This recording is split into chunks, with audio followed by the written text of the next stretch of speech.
नमस्कार सभी पेंशन भोगियों का स्वागत है एक बार फिर से। दोस्तों, इस वक्त की पेंशन धारकों के लिए दो प्रमुख और बड़ी खबरें निकलकर सामने आ चुकी है। जी हां दोस्तों, पहली जो बड़ी खबर है वो पेंशन में होगा कितना इजाफा, इसको लेकर निकलकर सामने आई है।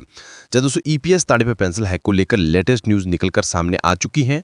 एक दो नहीं बल्कि 7 गुना बढ़ जाएगी पेंशन। सरकार के बाद प्राइवेट कर्मचारियों को मिलेगी अब तक की ये सबसे बड़ी सौगात।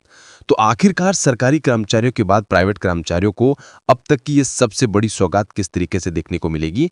पेंशन हैक को लेकर जो लेटेस्ट न्यूज आया है, जिसमें एक दो नहीं बल्कि 7 गुना तक की पेंशन बढ़ोतरी की जाएगी, इसको लेकर बड़ी खबर आई है।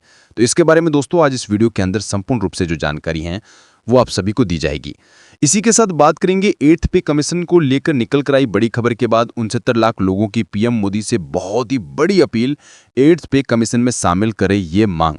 जी हाँ दोस्तों, 69 लाख लोगों ने मांग की है, जो कि अपील पीएम मोदी जी से की गई है कि इस मांग को भी 8th पे कमीशन के तहत शामिल किया जाना चाहिए। 8वें वेतन आयोग के तहत केंद्रीय सरकार के कर्मचारी और यहाँ पर जो है श्रमिक परिसंघ के प्रधानमंत्री नरेंद्र मोदी जी से बड़ी अपील की गई है। संघ ने 8वें वेतन आयोग यानी कि 8th पे कमीशन के टर्म्स ऑफ रेफरेंस TOR में संशोधन की अपील की है।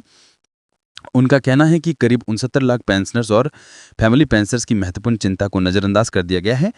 सोमवार को भेजी गई एक लेटर में संघ ने आयोग के गठन का स्वागत किया है, लेकिन कहा है कि वर्तमान टर्म्स ऑफ रेफरेंस में कुछ प्रमुख मुद्दों, खासकर पेंशन संशोधन, पेंशन समानता और विभिन्न पेंशन योजनाओं के भविष्य पर स्पष्टता का अभाव है।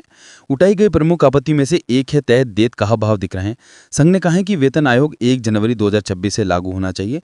इसके अलावा विवरण में नॉन कंट्रीब्यूशन पेंशन योजना के कॉस्ट के प्रयोग की आलोचना की गई है। इसे अनुचित और असंवेदनशील भी बताया गया है। संघ ने कहा है कि पेंशन सेक्शन 301 के तहत एक संवैधानिक अधिकार है और सामाजिक आर्थिक न्याय का एक खास एलिमेंट है, ना कोई राजकोषीय बोझ जिसे सरकारी देनदारी के साथ क्वैटलाइज किया जा सके।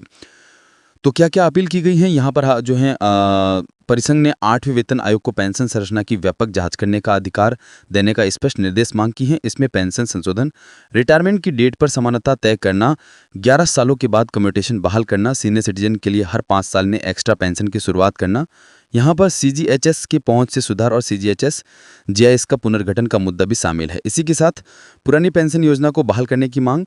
परिसंघ ने OPS को बहाल करने की अपनी मांग को दोहराया। तर्क किया कि अप्रैल 2004 के बाद सर्विस में आए 26 लाख कर्मचारी NPS और यूनिफाइड पेंशन स्कीम से बेहद असंतुष्ट हैं।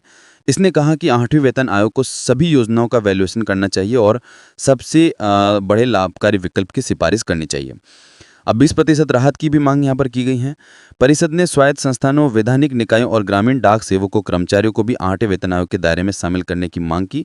उन्हें सरकारी सेवा का अभिन्न अंग बताया।